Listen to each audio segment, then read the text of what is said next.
a celebrar tienen muchas ganas, mucha ilusión, como la que tenemos nosotros siempre que comenzamos nuestro programa, y más cuando tenemos una invitada a los principales motivos que han traído a Zapatero hasta Cantabria. Pues lo principal que le ha traído, como lo que le lleva en su día a día a estar en política, es el compromiso. Tan bellas como las que van a ver esta noche, y sobre todo escuchar la historia de manos o de boca de nuestro cronista Jesús San Sebastián. Muy buenas noches. Hola, buenas noches, Patricia. ¿Cómo estás? Bien, muy bien. Bueno, cuéntanos, decimos que la historia del Palacio de la Madalena además es una historia muy bonita. Cuéntanos, por ejemplo, ¿qué es lo que lleva a construir este Palacio de la Madalena? Bueno, el Palacio de la Madalena viene ligado mucho a los reyes don Alfonso XIII y doña Victoria Eugenia, que el don Alfonso XIII, a la edad de 14 años, en el año 1900, venía mucho a veranear aquí a Santander con su familia.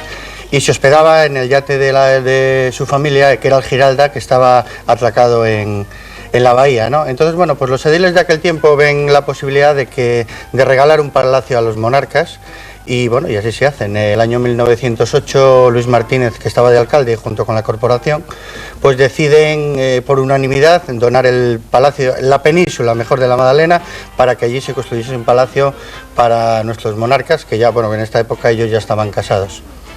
Recuérdanos, Jesús, quiénes fueron los verdaderos artífices de este Palacio de la Madalena y bueno, cuánto costó, ¿no? Que también... Pues sí, los artífices fueron dos arquitectos, Javier González Riancho y Gonzalo Bringas, que eran dos arquitectos muy conocidos de aquí de Santander. Habían hecho muchos palacetes, muchas casas de aquí de Cantabria, y se les adjudicó el proyecto. Lo que costó fueron 700.000 pesetas de la época. Que tenía que ser muchísimo pues dinero, ¿no? Mucho dinero, sí. Y después dice el contratista que lo hizo, Daniel Sierra, rebajó un poco este precio, pero bueno, aproximadamente fueron unas 700.000 pesetas. El palacio, bueno, pues cuando en el año 1910 viene el rey don Alfonso XIII en persona a ver cómo estaban empezando las obras y eso, y bueno, pues la verdad es que se queda atónito, porque él se pensaba que le iban a construir pues una especie de chalet, de casa montañesa, pero bueno, cuando ve los planos de que es un verdadero palacio, pues se queda. Entonces él se hace cargo del mobiliario y de todo lo que es el entorno de la Madalena, pues todos los jardines, incluso trae a jardineros de Madrid, pues del Pardo concretamente, y traen los pinos que hay hoy plantados, pues fueron traídos de Madrid en su época. El mobiliario lo lleva los duques de Santomouro, que eran el mayordomo de la reina Victoria Eugenia, y bueno, pues es un mobiliario comprado aquí en Santander y parte también en Bilbao. Es un palacio pues con reminiscencias inglesas y francesas, y bueno, pues todo el mobiliario que tiene dentro pues es un mueble antiguo, lógicamente inglés. Para todos la historia del Palacio de la Madalena está íntimamente relacionada con los reyes, con el veraneo real. Pero ¿cuándo toman posesión los reyes de este palacio? Bueno, los reyes vuelven a Santander en el año 1912, el palacio ya está terminado, y en aquel entonces estaba el alcalde Ángel Lloreda, que es el que les entrega la llave de oro y platino y adornada con piedras preciosas. Entonces se hace entrega formal, digamos, de lo que es el palacio. Y en el año 1913 ya empiezan a veranear en Santander, hasta el año 1930. O sea, el veraneo es de 1913 a 1930, bastantes años. Sí, después en 1931 el problema es que entró la República en España, y lógicamente ese es el hecho un poco que corta... corta el veraneo, efectivamente. Entonces ellos ya se tienen que exiliar, marchan a Italia, y es más, la República incluso requisa todos los bienes del palacio, y el palacio, bueno, pues se queda ahí, pero digamos que todo el mobiliario y eso se quedan los que están en ese partido. Estamos viendo ahora imágenes de lo que es el palacio por dentro. Cuéntanos un poco lo que le caracteriza. Bueno, pues el palacio tiene aproximadamente 100 metros lineales de punta a punta. Es un palacio que consta de sótano, primera planta principal, desván y ático, y luego todo esto lógicamente pues con salones y con salas de baile y todo este tema. En cuanto a lo que es El palacio, como he dicho antes, es de reminiscencia inglesa y es un palacio que es muy parecido, yo creo que mucha gente lo conoce, al Palacio de los Duques de Santomouro en Las Fraguas, donde se rodó precisamente la película Los Otros. Sí. Y es muy parecido, porque los Duques de Santomouro eran muy amigos, aparte de ser el mayordomo, eran muy amigos del rey, entonces le dieron unas ideas pues para hacer más o menos, era lo que querían los reyes, que fuera un poco similar al de sus amigos los Duques de Santomouro. Bueno, y los reyes se marchan, ¿y qué pasa entonces con el palacio? Bueno, pues los reyes se marchan, se requisa y en el año 1933 se crea la Universidad Internacional de Verano, que vienen los cursos de extranjeros a aprender.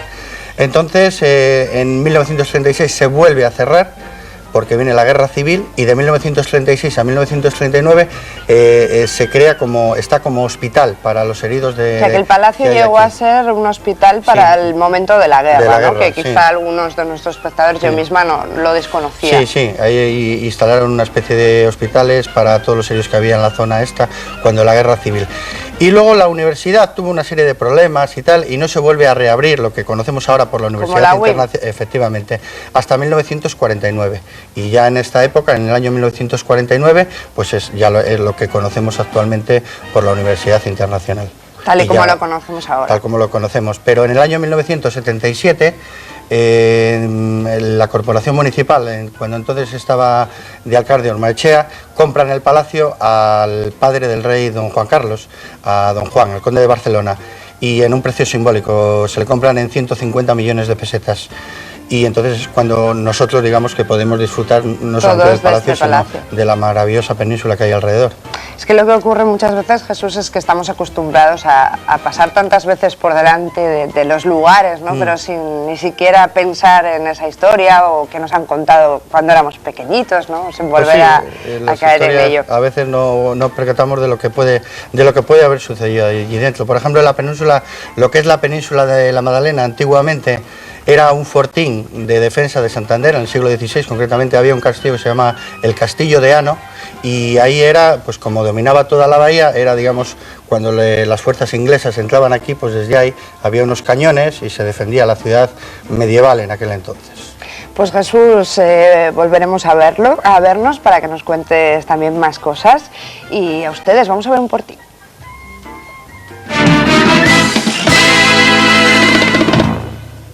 Muy buenas amigos, el Portí de esta semana nos trae hasta Revilla de Camargo, concretamente al polígono industrial de Trascueto. Y aquí hemos quedado con nuestra cómplice de hoy.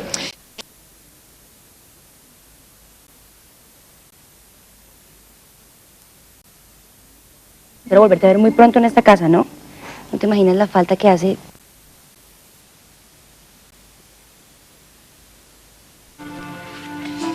¿Crees que deba decirle algo a mi papá de que estuve aquí?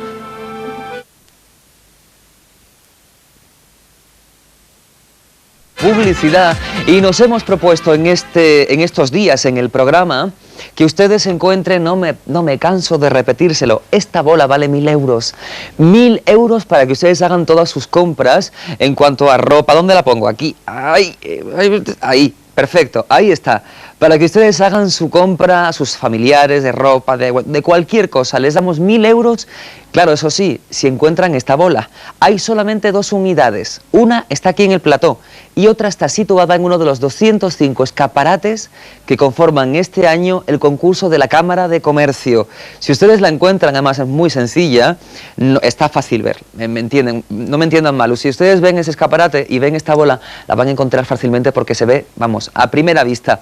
Si ustedes la encuentran, tienen la suerte de encontrarla, tienen que llamarnos a un número de teléfono que yo se lo voy a repetir más tarde. No se muevan de ahí porque hablamos de la importancia que tiene el comercio y que Santander tradicionalmente siempre ha sido una ciudad donde ha habido muy buenos negocios, muy buenos comercios. Tenemos esta mañana en el plató a un historiador que nos va a contar la importancia del comercio en Santander. Ahora llega el momento en el programa de hablar del concurso de la Cámara de Comercio.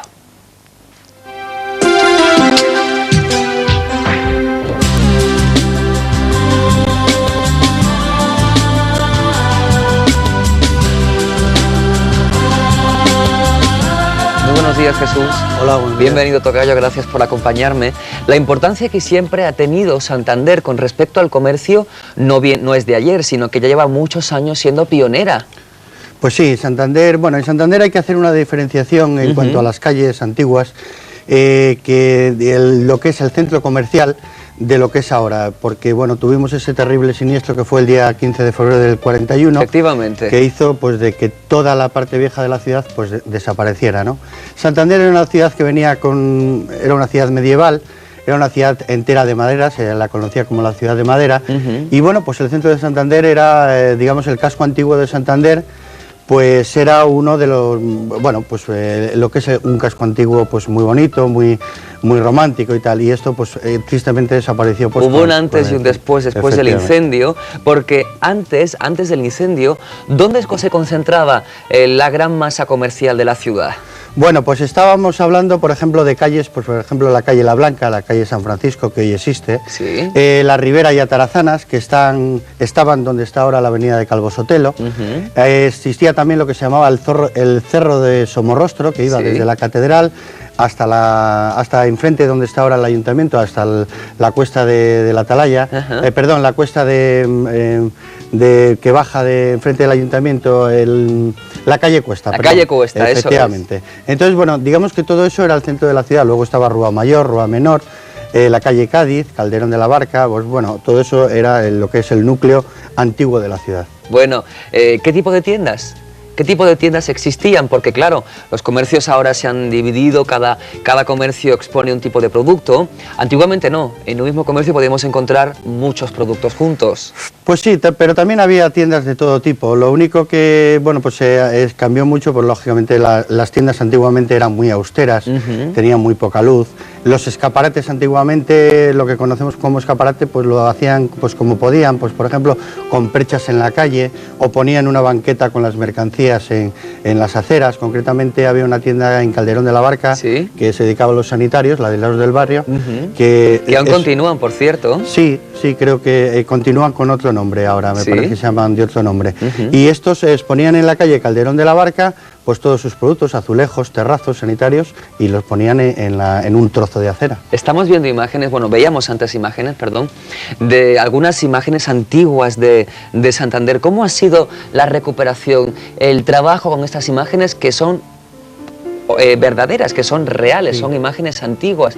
¿Cómo ha sido el trabajo de documentación y de búsqueda de imágenes antiguas, Jesús? Bueno, pues el captar estas imágenes pues ha sido muy arduo. Cuando yo hice este vídeo, este es un vídeo que hice yo con relación al incendio de Santander. Sí. Y bueno, pues son imágenes que he ido cogiendo de DVDs antiguos de uno y de otro, y después, bueno, he hecho un pequeño montaje, pues para que dar un poquitín lo que era antiguamente, lo que eran los... Por ejemplo, ahora estamos viendo ahí un mercado de embutido, una tienda de embutidos. Mirándolo bien, tampoco han cambiado tanto las cosas, Jesús, porque podemos encontrar, por ejemplo, en la plaza mercados muy parecidos, donde el contacto es así de directo. Sí, lo que es la Plaza de la Esperanza ahora mismo sí, pero bueno, lo que era el típico comercio de ropa y eso, pues lógicamente ha cambiado mucho, ¿no? En el sentido de que, bueno, pues ahora hay grandes escaparates en las grandes tiendas, pero bueno, lo que es, como tú dices, el mercado de la Esperanza, pues es prácticamente el mercadillo de como podía ser antiguamente. Antiguamente había un mercadillo también muy famoso en la zona, que estaba situado en Atarazanas, lo que es ahora la Plaza de Atarazanas. La Plaza de Atarazanas está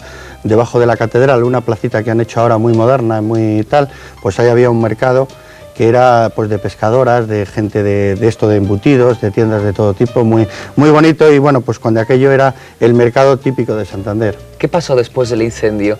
De ese terrible incendio que destruyó gran parte de la ciudad y que, claro, como tú bien dices, hubo un antes y un después. Pues sí. Se volvió a empezar. Pues se empezó de cero. Ten en cuenta que el incendio de Santander destruye, de lo que era el centro comercial, destruye 120.000 metros cuadrados de la ciudad. 120.000 metros cuadrados. Sí, de todo lo que es el centro. Sube casi hasta el antiguo cuartel de María Cristina. Toda esa zona, en 120.000 metros cuadrados, lo destruye. Se vuelve a reconstruir la ciudad. Y bueno, pues la ciudad prácticamente en fisonomía está muy parecida, las calles, a como está. Si vemos un plano antiguo y el de ahora, bueno, lógicamente hay alguna desviación, pero bueno, prácticamente la ciudad está muy parecida a como era antiguamente la antigua ciudad de Santander, ¿no? La Puebla Vieja, que llamaban. ¿Cuándo comienzan las tiendas a cambiar? Hablábamos de tiendas donde podíamos comprar un poco de todo. ¿Cuándo comienza? ¿Cuándo se da ese giro y empiezan a existir, abrirse tiendas de ropa, tiendas de perfumería, bueno, muchas cosas? ¿Cuándo empieza a cambiar el comercio en Santander realmente? Bueno, pues el comercio empieza a cambiar realmente cuando se reconstruye otra vez la ciudad. La calle San Francisco se vuelve a hacer de nuevo. Sí. Y bueno, pues ahí esos terrenos pues se los dan lógicamente los antiguos propietarios y ya se hacen las grandes tiendas que hemos conocido, pues por ejemplo las grandes perfumerías que puede haber en la calle San Francisco. Por ejemplo. Bueno, ¿puedo dar nombres? Por supuesto. Bueno, pues por ejemplo había una tienda aquí en Santander, Villafranca, Perfumerías Villafranca. Que aún continúa. Que aún continúa, Exacto. Librería Estudio. Había una tienda aquí muy famosa en Santander que traía todos los géneros de Inglaterra, que ha desaparecido, Mafort, que estaba en la avenida de Calvo Sotelo. Zapaterías como el Botín de Oro, Nocito. Bueno, pues te nombraría tiendas, todo lo que hay en la calle San Francisco. Ahora también están estas tiendas, por desgracia, desapareciendo, el pequeño comercio, pues porque bueno, los hábitos de compra pues están cambiando, existen las grandes superficies, los grandes supermercados y lógicamente hacen que el pequeño comercio pues poco a poco, si te das cuenta, en San Francisco en un periodo de 8 o 10 años han desaparecido muchas tiendas. También hay que decir que una de las cosas que más ha cambiado ha sido la estética de las tiendas. Antes decías tú, ya primeramente, en los primeros momentos, los comerciantes no daban importancia a la estética de la tienda en cuanto a iluminación, en cuanto a escaparates. Sin embargo, en los últimos años esto no está siendo así. Los comerciantes cada vez se preocupan más de un escaparate estético, de una buena luz, de una buena belleza. Sí. ¿Cuándo empieza a cambiar todo esto también? Bueno, pues a partir de los años 60, que es cuando resurge aquí el comercio en Santander, ¿sí? Pues se hacen lo que tú estás diciendo, los grandes escaparates. Actualmente pues no se entiende, por ejemplo, una tienda de ropa sin un gran escaparate, o una zapatería, o todo esto. Lógicamente los tiempos han cambiado, porque cuando aquello es que había mucha pobreza también, las cosas afortunadamente han cambiado para bien. Y bueno, pues el alumbrado es fundamental también en las tiendas, cosa que antiguamente no había. ¿Por qué? Pues porque el alumbrado era de gas. Era de gas, totalmente. Y luego pues vino el eléctrico ya en los años 40, pero también muy tímidamente empezaron ahí con las farolas y tal. Bueno, también hay que decir que las imágenes que nos ha traído hoy no tienen un valor concreto porque no tienen valor. Son tan importantes que no tienen valor económico. No, bueno, son imágenes antiguas de lo que era la ciudad, que bueno, estas imágenes pues lógicamente para lo que nos gusta la historia y todos los temas antiguos de Santander, pues es un recuerdo, igual que las fotografías antiguas y todo este tema, ¿no?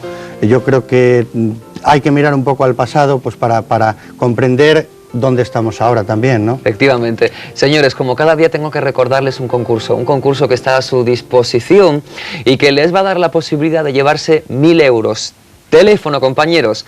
Es un teléfono que ustedes tienen que apuntar, llevarlo cerca de su agenda, en su bolso, en su bolsillo, porque en cualquier momento pueden encontrar esta bola. A ver, esta bola. Mírenla. Solamente existen 2 unidades. Una la tenemos aquí en Telecamarga, en tal cual, y otra está situada en uno de los escaparates que conforman este año el concurso de escaparates de la Cámara de Comercio. Miren ustedes, es esta bola. No la confundan con otra bola navideña, porque aunque pueda ser roja y pueda ser tradicional y clásica, tiene la insignia de la Cámara de Comercio, esta doble C. Ya les digo que solamente hay una más, por favor. Tienen que tener mucha atención. Si ustedes esta tarde, por ejemplo, pasando por la calle o mañana por la mañana, tienen tiempo hasta el próximo día 15 de diciembre, porque el próximo día 16 ante notario se realizará el sorteo. Si ustedes ven esta bola, tienen que marcar el número de teléfono que aparece en ese momento en pantalla, dejar su nombre, su teléfono de contacto y decir en qué tienda han visto colgada esta bola. A cambio, nosotros les proponemos que entren ustedes en un sorteo para llevarse 1000 euros para realizar sus compras este año, navideñas, a sus familiares, sus amigos, incluso a sus enemigos, porque con 1000 euros se pueden hacer para todos los gustos. Señores, marquen, busquen, y mi consejo es que en una familia, pues uno vaya por una zona, otro vaya por otra, su hijo vaya por otra zona, y así ustedes se encuentran en el escaparate que contiene esta bola del comercio, de la Cámara de Comercio. En cuanto tengan posibilidad, llamen al teléfono y dejen sus datos. Hay 1.000 euros en juego, 1.000 euros en juego. Y como cada día nosotros les mostramos, ahí está, y nosotros ahora les mostramos como cada día 5 de los escaparates que conforman este concurso. Hemos empezado el miércoles mostramos 5, ayer jueves también, y hoy, como es nuestro deber, también les mostramos otros 5 para que ustedes vean el fantástico trabajo que han hecho los escaparatistas para poner así de bonitas las tiendas de Santander.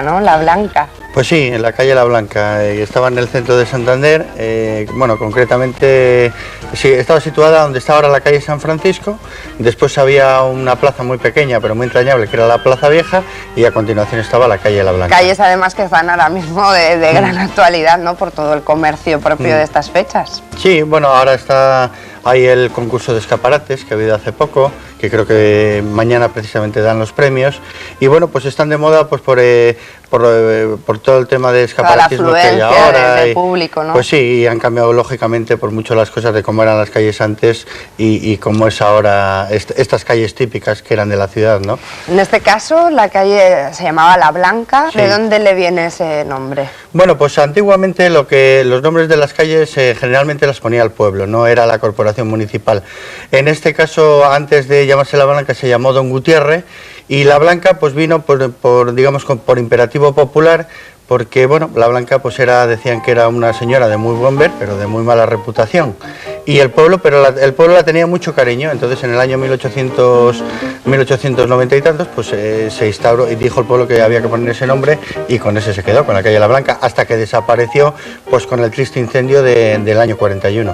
¿Y qué tipo de comercios había en esta calle? ¿Qué tipo de gente la poblaba? ¿Cómo era? Bueno, pues la calle era la típica calle céntrica de Santander. Estamos hablando que era seguida a la calle San Francisco. Luego era la calle, pues aparte de los comercios que tenía, pues era la calle, digamos, por donde tenía que pasar todo el mundo, pues para pasar. La más transitada, casi, efectivamente, ¿no? Para pasar de un sitio a otro de la ciudad. Aparte, pues que tenía pues comercios pues de todo tipo, desde modista, desde droguerías, pues tiendas de moda.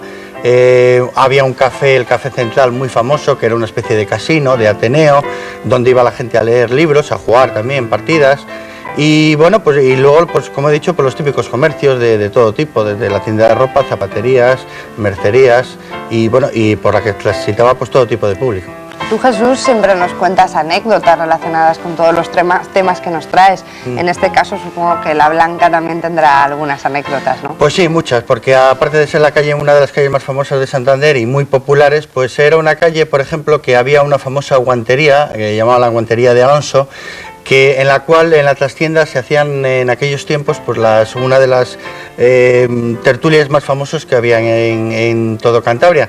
Y es más, iba uno de los mayores escritores que tuvo Cantabria, José María de Pereda, y todos los intelectuales de la época. Un núcleo de tertulianos. Sí, lo hacían, incluso habían que el señor de la guantería pues cerraba la tienda para irse a la tertulia, y bueno, pues allí charlaban de todos los temas que atañían a España. Luego pues era una calle muy transitada por la noche por las famosas modistillas, que ya no existen, pero cuando aquello era una calle que tenía muchos, había academias pues para enseñar a coser, entonces pasaban modistillas, los soldados de aquella época, pues novios, enamorados, en fin, era una calle muy... Como lo que hemos visto en las películas. Sí, también, sí, no, era una calle muy entrañable, una calle muy estrecha, una calle que iba, en los 2 primeros tercios iba llana, pero después iba en cuesta, y daba a lo que es hoy la Plaza del Príncipe. No existía, lógicamente, lo que es la Plaza Porticada, y era pues la típica calle estrecha y muy entrañable, y muy romántica.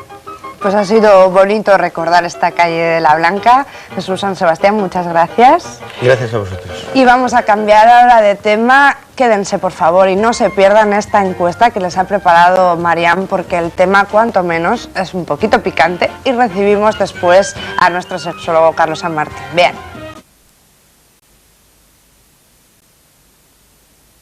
que quizá ustedes, como yo, pensábamos que solo tenía lugar en los últimos días en el último día de febrero o los primeros días de marzo, pero también tienen lugar en estas fechas, ¿verdad, Jesús? En las fechas navideñas y en concreto en las que vamos a vivir ahora de Nochevieja y Año Nuevo, ¿no? Pues sí, efectivamente, las marzas tienen dos tramos, uno que es a principios de marzo, últimos de febrero, y otras que son los aguinaldos de Reyes, que llaman, que se celebran en estas fiestas. Eran unas marzas, bueno, pues que igual que... Y concretamente en el diccionario de la lengua aparece la primera marza en el año 1910, que son precisamente estas marzas que vamos a comentar de estas fechas navideñas. Y lo define como una copla, pues que van cantando los marzantes en distintas épocas del año, Nochebuena, en aguinaldos de Reyes, y lo define también pues como obsequio de morcillas, chorizos, torrendos que dan a los marzantes cuando van por las casas. O sea que también tenía esa segunda acepción. Sí, tenían, ¿no?, dos definiciones. Sisto de Oña, que fue el que escribió el cancionero montañés, uno de los más importantes que tenemos aquí, pues él lo definió como que era la marza era el villancico montañés. La marza es digamos que es un canto muy melodioso, muy monótono, y también es un canto petitorio, porque al final, cuando acaban los marzantes, pues se les da un obsequio, ¿no?, un aguinaldo. ¿Quiénes formaban, Jesús, parte de estos grupos, de estas marzas? Bueno, pues estas marzas las formaban grupos de... Antiguamente, vamos a situarnos siempre, bueno, a 40, 50 años... Haciendo un poco de historia. Haciendo un poco de historia de lo que fue la marza. Entonces, bueno, los marzantes antiguamente eran chicos solteros y no se admitían mujeres. Generalmente en Pascua se hacía una excepción, en la época que estamos viendo se hacía una excepción, y iban junto con los chicos, iban también alguna chica, pero generalmente eran chicos solteros que eran de 14 a 16 años. Masculinas, ¿no? Sí, marzas masculinas, efectivamente. Se ha perdido, porque antes hablabas un poco de esa historia, pero podemos decir que se ha perdido esta costumbre o que se sigue poniendo en marcha, digamos. Bueno, se ha perdido concretamente lo que es la marza que estamos comentando ahora de Navidad, de Año Nuevo, de Aguinaldo. ¿No? Sí, esta se ha perdido. Concretamente en Liencres, es un pueblo, bueno, le pongo de referencia, y quiero hacer una mención, si tú me lo permites, a José María, que es el que tan amablemente nos ha prestado esas fotos que estamos viendo ahora, y quiero también a Yolanda, que es el que me presentó a este hombre, pues para que me diera estas fotos. Gracias por este material. Y concretamente en Liencres hace 2 o 3 años que estas marzas han desaparecido. De antes iban, la noche antes de Reyes, los marzantes iban por este pueblo concretamente, cantando la marza. Ha desaparecido porque, bueno, también tiene su historia, porque de antes lo hacían los quintos que iban a la mili al año siguiente. Entonces, como la mili ya no existe desde hace 2 o 3 años, pues ya digamos que estas marzas pues se dejaron de celebrar. ¿Cómo iban vestidos la gente que hacía las marzas? Bueno, pues lo que era el traje típico de la marza a principio de siglo, podemos decir que iban prácticamente ataviados como iban en aquella época, pues digamos los campesinos o la gente de los pueblos, ¿no? Y llevaban pues una blusa blanca, el pantalón era azul mahón o bien de pana negro o marrón, después llevaban un chaleco, llevaban unas alpargatas con escarpines y albarcas, y luego llevaban también un fajín rojo, y llevaban lo que es un palo, y arriba del palo iba como una bola que se llamaba lo que era la chascurra. Entonces, bueno, era el palo típico que vemos a los marzantes cuando en marzo pues lo representan, por ejemplo, en el Parlamento y todo esto. Bueno, ya sabemos así un poco cómo vestían, pero ¿qué cantaban? ¿Cómo cantaban? Bueno, pues había un ritual. En la marza antiguamente se pedía en los pueblos. Estamos hablando de que la marza, antiguamente había distintas clases de marzas, depende de los pueblos. Y el cántico, la entonación de los cánticos era distinto de un pueblo a otro. Entonces, pues por ejemplo, la marza típica, la más generalizada, era la marza, iban al alcalde del pueblo, al cura y al maestro a pedirles permiso pues para poder cantar esa marza. Entonces, una vez obtenido este permiso, iban por las aldeas, por los pueblos y de casa en casa. Entonces decían, somos los marceros, cantamos, rezamos o nos vamos. Entonces, bueno, generalmente decían que cantaran, entonces entonaban la marza correspondiente. Decían, rezaban también porque si esa casa en ese momento pues podía estar de luto, pues inmediatamente ellos se arrodillaban y cantaban una oración por el difunto. Tipo rezo, ¿no? Sí, por el difunto que podía haber fallecido en esa casa. Bueno, y para terminar, yo creo que lo que más nos interesan son esas marzas de Navidad. En ese caso, ¿qué se cantaba? ¿Qué era lo propio de las Navidades y de estas fechas? Bueno, me lo he apuntado porque esto no me lo aprendí de memoria, si me permites. Hay dos marzas, que una son de Pascuas de Navidad y la otra de Reyes. La de Pascuas de Navidad decía más o menos así, no lo voy a cantar porque entonces tendríamos el tiempo fatal. Ni es descortesía ni es desobediencia en casa de nobles cantar sin licencia. Si nos dan licencia, Señor, cantaremos. Con mucha prudencia las marzas diremos. Y luego la de Reyes decía, de casa salimos contentos y alegres a cantar las marzas víspera de Reyes. Estas son las dos más típicas que había en estas fechas. Pues Jesús San Sebastián, muchísimas gracias, feliz año, felices fiestas, que pases... Muchas gracias. Bueno, tengo que preguntarte como a todos, ¿qué le deseas a este 2005 que ahora entra? ¿Qué deseas? Bueno, pues deseo sobre todo pues que la familia y pues la gente que está alrededor mío, mis amigos y toda la gente que conozco, pues que estemos como el año pasado. Salud, ¿verdad? Salud y que estemos bien. Bueno, pues nosotros muchas gracias de nuevo y nosotros vamos a continuar porque ¿qué se pensaban? Que nos habíamos olvidado de nuestro sexólogo Carlos San Martín, pues en absoluto, porque le vamos a recibir en unos momentos, pero antes vamos a ver la última encuesta sexual del año. Vamos a verla.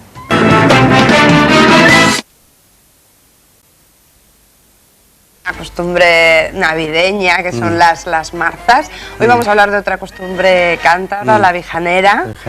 Bueno, pues cuéntanos, háblanos un poquito de esta fiesta, dónde, cuándo se celebra. Bueno, pues la vijanera, o también se la llama fiesta de la flor, por una leyenda que hubo de un amoroso entre un zarramaco y una panderetera, se celebra siempre el primer domingo de cada año. Este domingo ya ha tenido lugar, sí. Sí, tuvo lugar el día 2 de enero, que fue el primer domingo del año. Y bueno, pues es una fiesta que está declarada de interés turístico regional. Ahora creo que se están haciendo trámites para que se haga de interés turístico nacional. Y bueno, pues es una fiesta que estuvo muy arraigada en nuestros pueblos hace muchísimos años.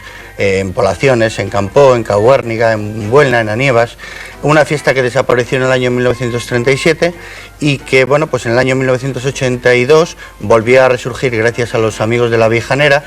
Y bueno, pues decir que también es la primera fiesta, el primer carnaval del año que se celebra en Europa.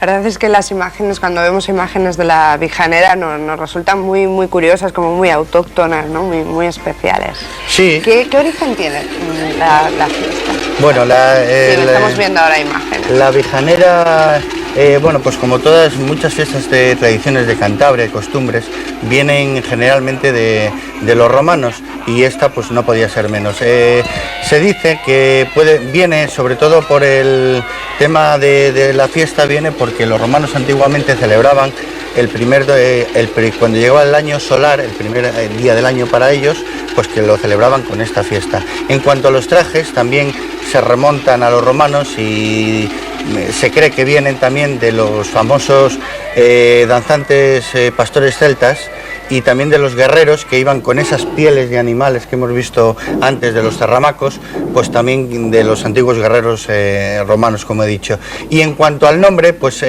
vijanera viene de año viejo, año nuevo, viejo nuevo, y esa palabra ha ido derivando, ¿no? y efectivamente, y luego pues se ha quedado en vijanera.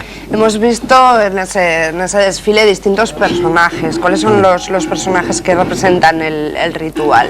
Bueno, este año ha habido concretamente unos 60-70 personajes en lo que ha sido la fiesta en Silio, porque ahora solamente se celebra en Silio. Hay que decir que mucha gente acude, ¿verdad? Muchos. Para ser un pueblo tan pequeñito, pues va muchísima gente a ver esta fiesta.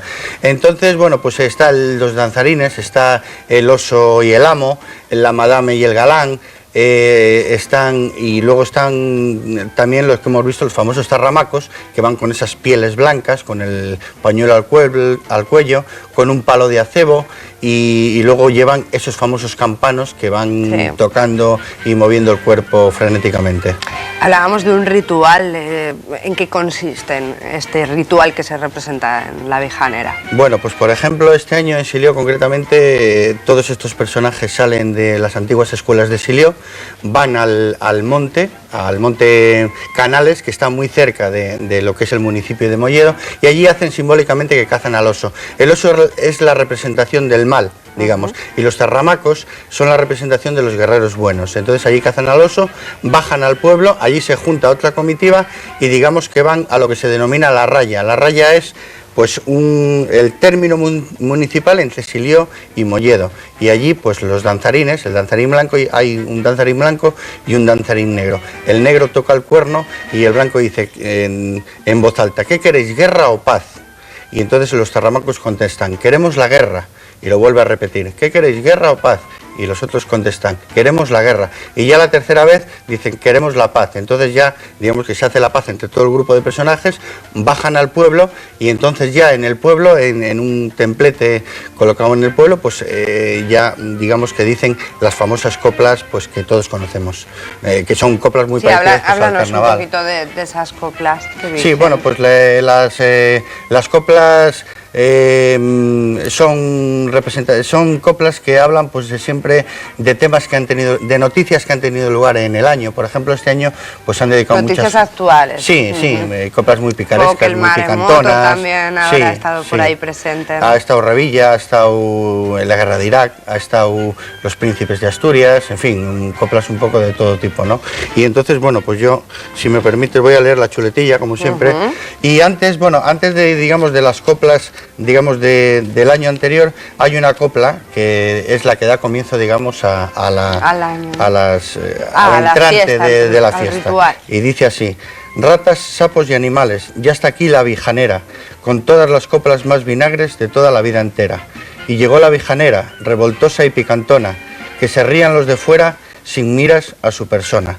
Esta es la entrante. Y luego, bueno, yo he escogido aquí 2 o 3 que las voy a leer. De las actuales. De las actuales, de las que se han dicho este año, de las que se han dicho. Una de ellas va dedicada a los príncipes doña Leticia y don Felipe, y dice: ya por fin se nos casaban la Leticia y el Borbón, ni los viejos recordaban semejante chaparrón. En la boda del Estado, carreras por el pasillo, corre, corre, que me meo, decía el del bigotillo. Llegan los vuelos baratos, Roma, Londres o Frankfurt. Parece que los billetes los dieron en Carrefour. Bueno, esto está referida a los famosos vuelos de Reinar. Ah, pues bien, son coplas curiosas y como has dicho, picantonas, ¿no? Y metiéndose no la mucho, picaresca. pero bueno, la picaresca, efectivamente. Sí. Pues muchas gracias, Jesús San Sebastián. Y nosotros seguimos, tenemos que recibir a nuestro sexólogo, a Carlos San Martín, que hoy nos proponía un tema, la eyaculación precoz. Vamos a ver, un tema picantón también, de la picaresca, porque muchos, sin duda, no se lo voy a contar, véanlo ustedes. Y el entrecejo. La depilación a la cera puede ser dolorosa. Ahora puede eliminar mágicamente el vello del labio superior o la barbilla sin ningún tipo de molestias. Distinto con el cronista de nuestro programa, Jesús San Sebastián, que ya nos acompaña. Muy buenas noches. Hola, buenas noches. Vamos a hablar de la Catedral de Santander con imágenes, como siempre nos traes, pero además de una catedral que ahora de alguna manera tiene también relación, lo hablábamos antes, con este suceso de la roca de la Horadada, ¿no? Que acaba de fatalmente destruirse, ¿no? Bueno, efectivamente, la Horadada cuenta en la iglesia del Cristo, lo que llaman la cripta, la iglesia que está debajo de la catedral, que todos conocemos, pues ahí están las reliquias de los que son los patronos de Santander, San Emeterio y San Celedonio. Entonces cuenta la leyenda que estos 2 mártires murieron en Calahorra decapitados y llegaron por una serie de vicisitudes, llegaron a Santander en un barco que dice la leyenda que era de piedra, y entonces en la isla, digamos en la isleta de la Horadada, pues ahí eso estaba cerrado y dice la leyenda que esa isleta se abrió lo que hemos conocido siempre como el arco y que pasó el barco y fue a dar contra el promontorio donde está hoy la catedral. Esto es lo que cuenta pues la leyenda de aquel entonces. Con la leyenda, ¿no? Hablemos de la catedral y de su historia. A muchos nos gustaría saber qué había antes de la catedral, qué había en ese lugar. Bueno, pues antes había un promontorio que era donde se asentaron los primeros vestigios de vida, digamos, que hubo en Santander, los primeros romanos, y entonces a toda esa zona, al promontorio, a lo que es ahora, digamos, pues toda la zona de Alfonso XIII, eso era, digamos, lo que se llamaba el Portus Victorial, que era el primer asentamiento de romanos que hubo en Cantabria. Era un promontorio desde el cual pues los romanos, digamos, que divisaban toda la bahía, y por eso, digamos, que escogieron el lugar pues para asentarse allí. Bueno, cuéntanos también cuál es la historia un poco del actual edificio donde se emplaza la catedral. Bueno, pues la catedral empieza, digamos que la historia empieza en el año 1187. Santander antes era una villa, y entonces pues se hace ahí, digamos, que es lo que es el actual edificio catedralicio, y se construye lo que es la antigua abadía. Se construye también un castillo, el famoso castillo de San Felipe, que da donde está ahora el Banco de España y que, digamos, que dominaba toda la bahía. Y después, bueno, pues la catedral ha tenido muchas, digamos, ampliaciones, remodelaciones. También fue muy castigada por lo que hemos hablado aquí anteriormente de la catástrofe del Machichaco. Sufrió también pues el incendio de Santander, puesto que la cogió justamente enfrente de donde empezó el incendio, y digamos, bueno, pues que ha tenido muchísimas ampliaciones. Entonces, en el año 1754, pues digamos que la abadía se convierte en catedral. Por eso el año pasado hicimos el 250 aniversario de lo que fue, se hizo la diócesis de Santander, y este año lo que estamos cumpliendo es el 250 aniversario de cuando Santander se hizo ciudad, pasó, digamos, de villa a ciudad. De ciudad. Efectivamente. No podemos hablar de la catedral sin hablar del Cristo. El Cristo también tendrá su historia, ¿no? Pues sí, el Cristo, la llamada cripta, pues ahí, digamos, pues que encontramos estos famosos mártires, las reliquias de San Celedón y San Emeterio. Encontramos también una especie de termas, según entramos a mano izquierda, de los romanos, de los antiguos romanos. Por eso se piensa que hubo ahí un asentamiento romano, el primitivo asentamiento romano aquí en Cantabria. Y digamos que hay, durante mucho tiempo estuvieron las cabezas de los mártires, que las metieron en esas termas. Después hay también un pasillo muy famoso, que es el pasillo de los azogues, que llaman, que azogue significa mercurio. Entonces se piensa que antiguamente, en la Edad Media, cuando estaba el castillo de San Felipe, pues ahí hacían mezclas de mercurio con pólvora, pues para defenderla a la ciudad de los ataques externos. Por una parte, como decíamos, para que entendamos bien, está la iglesia de Cristo, por otra parte la catedral, y las historias, digamos, que son distintas, ¿no? La de una y otra. La catedral también Sí, bueno, por su lado, ¿no? Sí, bueno, la catedral, digamos, que se hizo un poco posterior, luego hubo ampliación. Sí, es un poco posterior. La del Cristo se hizo en el siglo XIII, y digamos que lo que es la catedral pues se hizo unos años después, unos siglos después. La catedral, bueno, digamos que dentro de la catedral la forman una serie de capillas pues dedicadas por ejemplo, a la Virgen Aparecida, a San Matías, a la Virgen del Rosario, digamos, a distintos santos de Santander. Y luego en un espacio de la catedral está la tumba del famoso escritor Marcelino Menéndez Pelayo. Pues Jesús San Sebastián, no sé si se nos ha quedado algo en el tintero, pero vamos a dejarlo aquí. Seguiremos hablando con más crónica de Cantabria, lo haremos dentro de 15 días. Jesús, muchas gracias por habernos acompañado, y ahora vamos a seguir hablando en esta ocasión porque vamos a recibir a nuestro sexólogo Carlos San Martín, y vamos a hablar hoy, ya se lo íbamos anunciando toda la noche, de romanticismo, del amor romántico, un componente que está presente en las parejas y que a veces se da importancia y a veces se considera algo así como hortera, ¿no? Así que vamos a ver nuestra sección Cuerpo a Cuerpo.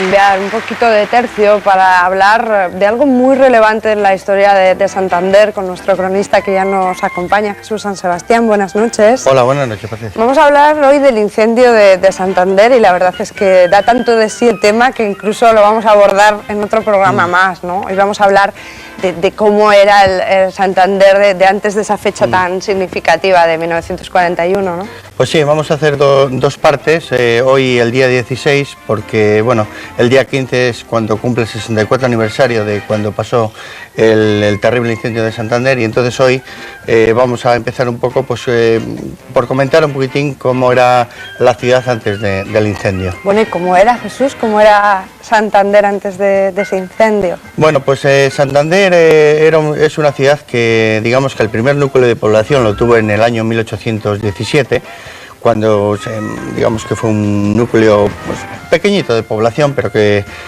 ya formaron la pequeña ciudad que era de Santander. Después de ese pequeño núcleo se hizo la ciudad medieval en el año, pues en el siglo XV, y después de ahí hubo, ya en el año 1755, Santander todavía era una villa, y en el año 1755 pues Santander pasa a ser ciudad, lo que celebramos celebrando ahora, el 250 aniversario, con muy pocos habitantes todavía, éramos pues eran 1100 y pico habitantes.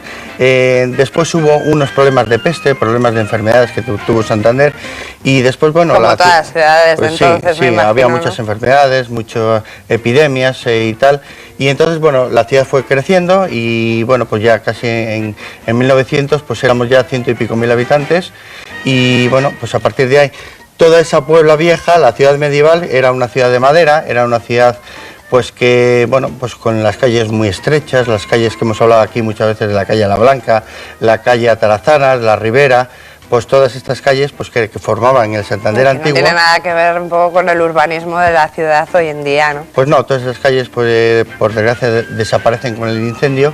Era la ciudad que llamaban de madera, era una ciudad... la llamaban la ciudad de madera. Sí, sí, porque era todo de madera, prácticamente Santander es todo madera. Todo lo que quedó de distinto, ¿no? Tenía pues sí, que ser. totalmente, efectivamente.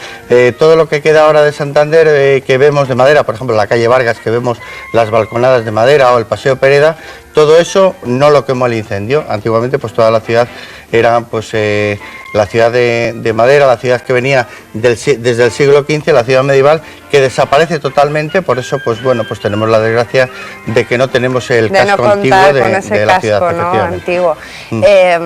Por entonces imagino que también había algunos acontecimientos relevantes, ¿no?, que podamos comentar. Pues sí, Santander se forja, digamos, lo que conocemos ahora de todo el tema turístico y tal, pues se forja a partir del año 1900, en los baños de Ola. Viene, por ejemplo, don Alfonso XIII con su madre empieza a venir a veranear en el año 1900, y después, bueno, en 1912 se le otorga el Palacio de la Magdalena, en 1913 vienen a veranear hasta el año 1930.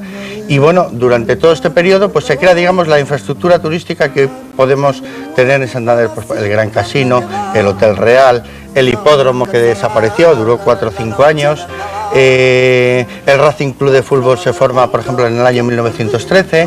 Pues bueno, digamos, todo lo que hoy podemos conocer turístico de Santander se forma durante este periodo de 25 o 30 años. Luego viene la Guerra Civil, en el año 36 al 39, la triste Guerra Civil, pues que bueno, pues destruye también un poco de parte de la ciudad, hasta que llegamos pues al incendio en el año 1941. Y más que nada los años previos, los años inmediatamente antes del incendio, porque ahí podemos ver un poco la comparación, ¿no?, de cómo quedó luego la ciudad. Pues sí, ahí no tiene nada que ver la ciudad actual con la ciudad que hemos comentado. Lógicamente, pues el incendio destruye, como hemos dicho, toda la parte de la ciudad, destruye la catedral, que no es la misma que conocemos hoy en día, destruye todas las calles con más solera de Santander, la calle La Blanca, San Francisco, Atarazanas, la Ribera.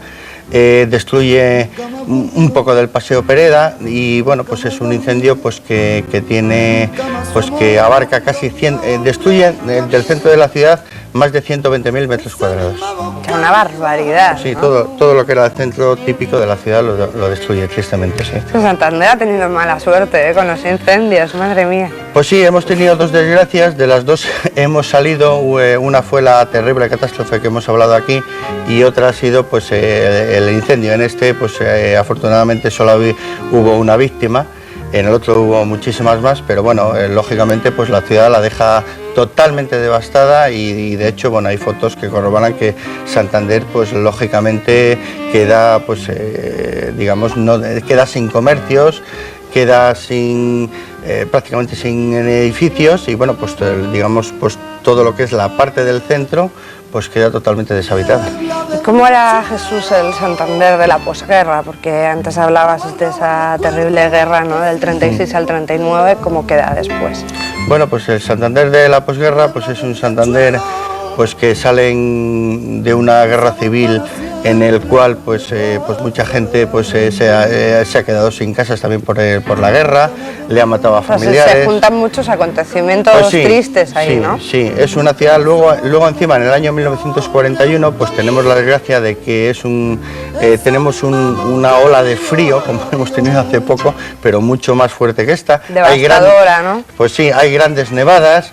Y bueno, pues ahí durante varios días no pueden salir los trenes de la capital y bueno, pues la ciudad queda prácticamente incomunicada, o sea que te quiero decir que el año 1941 para nosotros, pues la verdad es que año muy trágico, ha empezado muy trágicamente y luego bueno, pues viene el triste incendio que ya hablaremos la semana que viene pues de todo lo que pasó en la ciudad. Lo que causó, ¿no?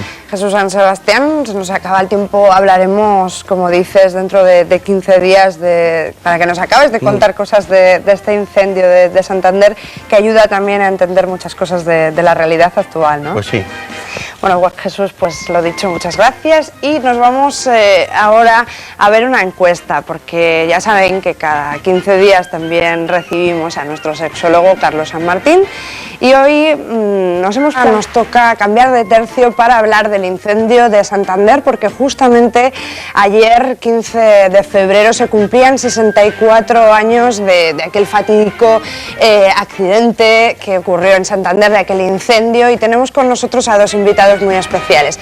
Jesús San Sebastián, muy buenas noches, que nos acompaña, es nuestro cronista oficial del programa. Hola, buenas noches. Y que conoce además muy bien este asunto del incendio, y nos acompaña también Alejandro Gago, muy buenas noches. Buenas noches. Que además pues eres testigo de todo lo que ocurrió en aquel incendio. Pues por un lado bien y por otro mal, porque dices, pues cuántos años hace que tienes, ¿no? Claro, claro.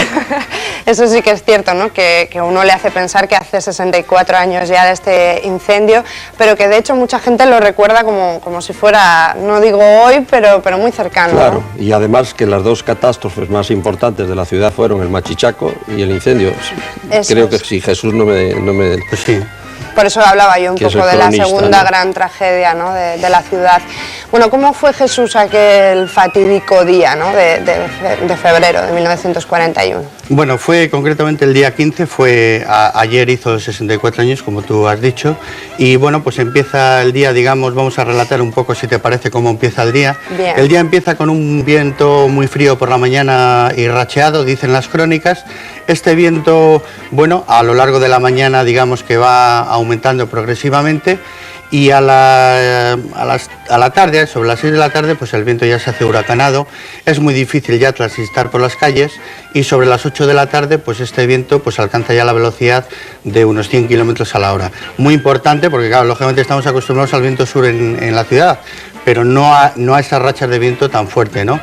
Y bueno, pues sobre la... Era un poco extraño el día en ese sentido, ¿no? De tanto viento. Sí, extraño. Además era un viento que no venía hacia aquí, iba hacia América concretamente, y bueno, digamos que dio la vuelta y vino a toda la parte norte del Cantábrico, ¿no? Nos afectó a nosotros y bueno, pues a las 8:30 de la noche aproximadamente, pues el viento alcanza ya los 140 kilómetros a la hora, ya era pues muy preocupante. La ciudad a esa hora se paraliza totalmente, lógicamente pues los tranvías dejan de circular, los coches de aquella época, las personas que salen, pues digamos, de cines, de espectáculos, de tertulias, pues es muy difícil para para ellas ya transitar por la calle.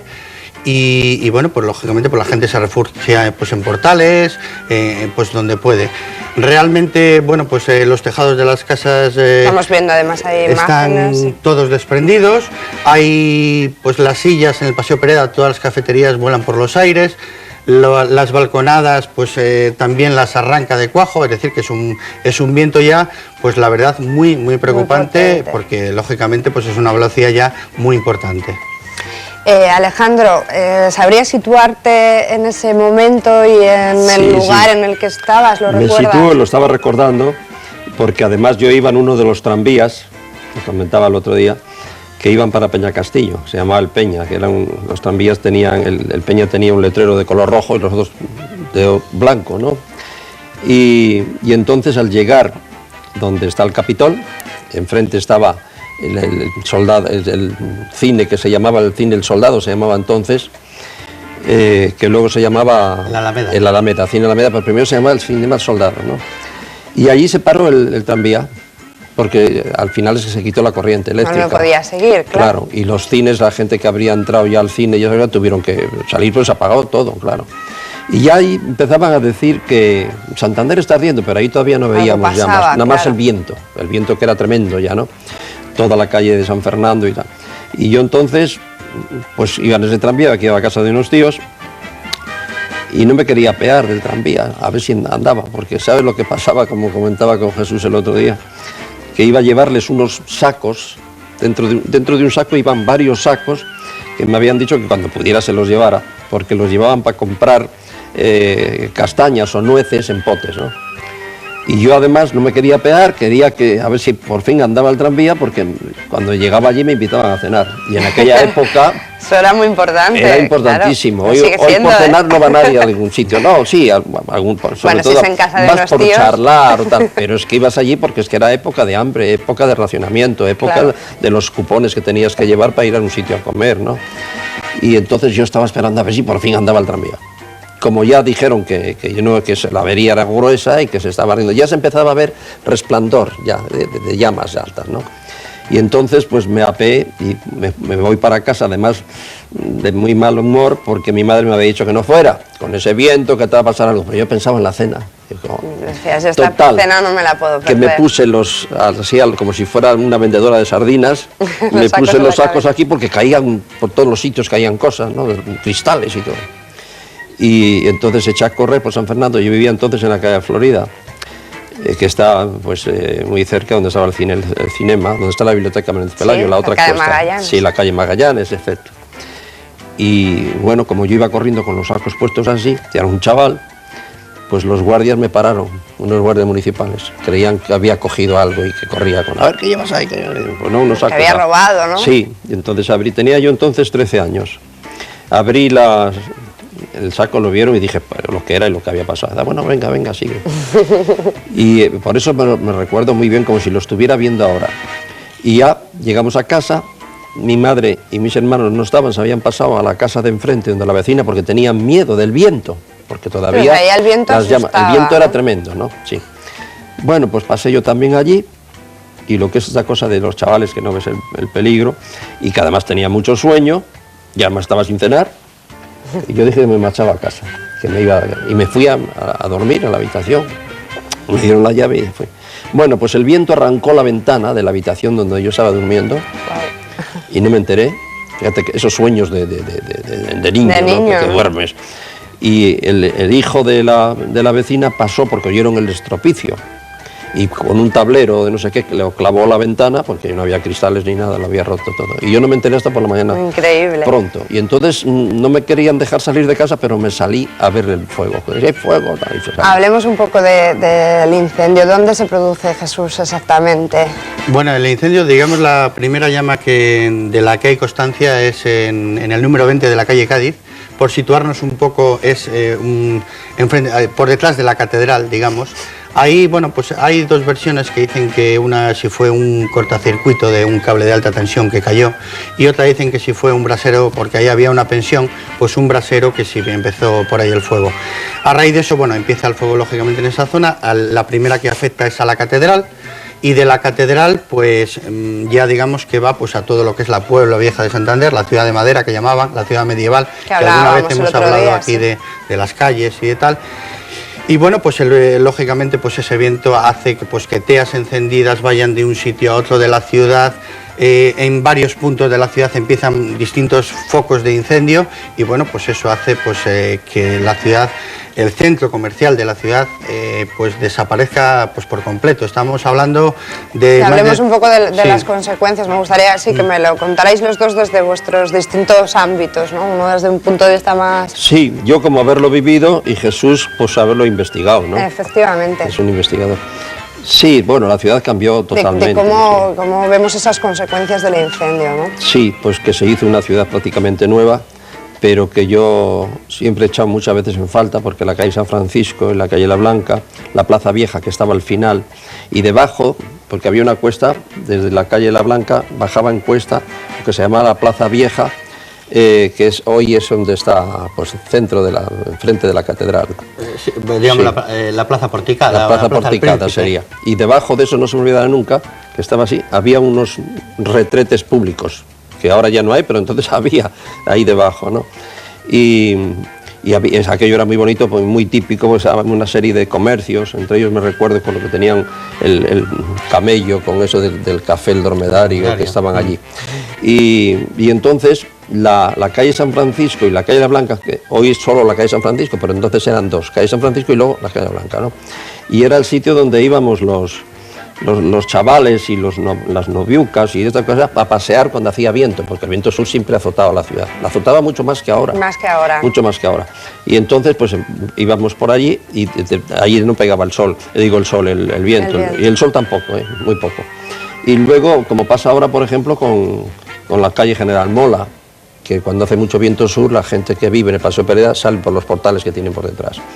Y esto pues pasaba un poquitín, así ibas por allí, pues siendo muy jóvenes, pues ibas a decir tonterías a las chavalucas y esas cosas, ¿no? Normal, ¿no? Pero propio entonces, de la edad. Sí, entonces estaban los comercios más importantes.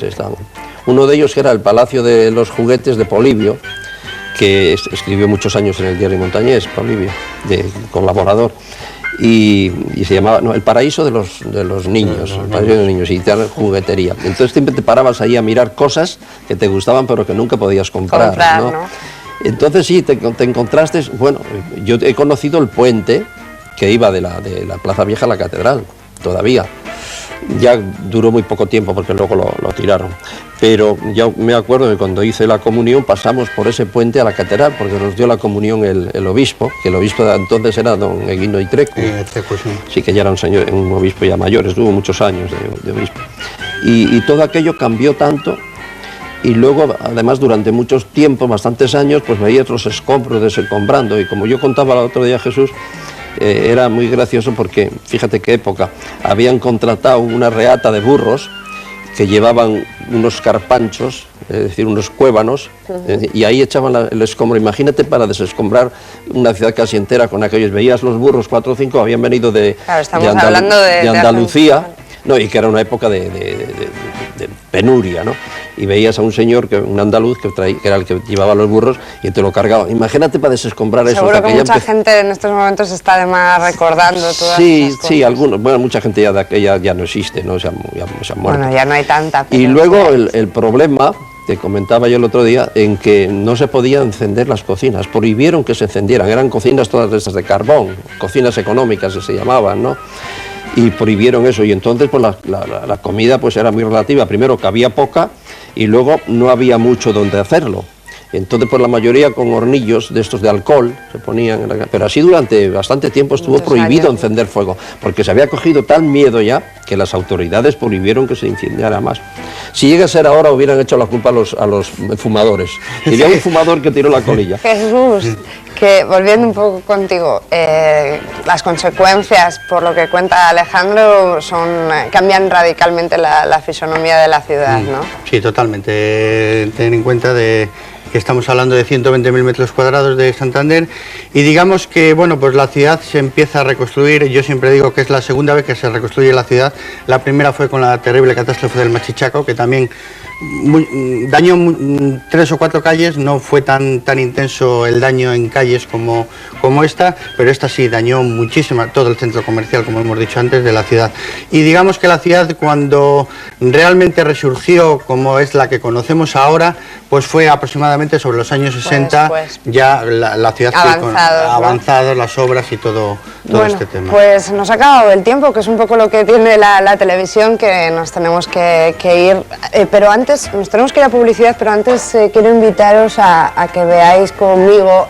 Nosotros hemos salido a la calle, nos hemos acercado a un lugar también pues para comprobar qué es lo que piensan nuestros mayores y cómo recuerdan el incendio, así que vamos a ver el vídeo. Muchas gracias a los dos. Muy buenas amigos, estamos en el centro de mayores de Cañadío. Hasta aquí hemos venido en busca de algunos cronistas muy especiales. ¿Quién mejor que nuestros abuelos, que algunos de ellos vivieron el incendio en primera persona, para hablarnos de él? Estamos con Vicenta Casado, que en 1941 vivía con sus padres en un pueblo de la provincia de Palencia, en Vado, y hasta allí llegó un matrimonio con su bebé que venían de Santander, ¿verdad? Una niña y un niño, la niña de corta edad y el niño pequeñito. Les recogió mi madre y mi padre en casa. Estuvimos allí como una familia más. Les atendimos y, claro, el pueblo se dedicó a pedir para ellos. Para cuando marcharon, pues trajeron comida para Santander. Veía yo a mi padre trabajar para que no se nos quemase la casa, que al final se pudo conservar, se aguantó. No vivía aquí en Santander capital, vivía en Escobedo de Camargo, que soy de allí, y desde mi casa, de la ventana, veía el incendio, cómo ardía Santander, y eso es lo que recuerdo. Sí, había miedo. Había miedo, porque entonces no había los radantes que hay hoy. Y no se me olvida, empezó un sábado, creo que por la tarde, y duró pues varios días, ¿no? Y fue algo dantesco, pues fue enorme, eso no se olvida, todos hemos pasado la época que ya no se olvida.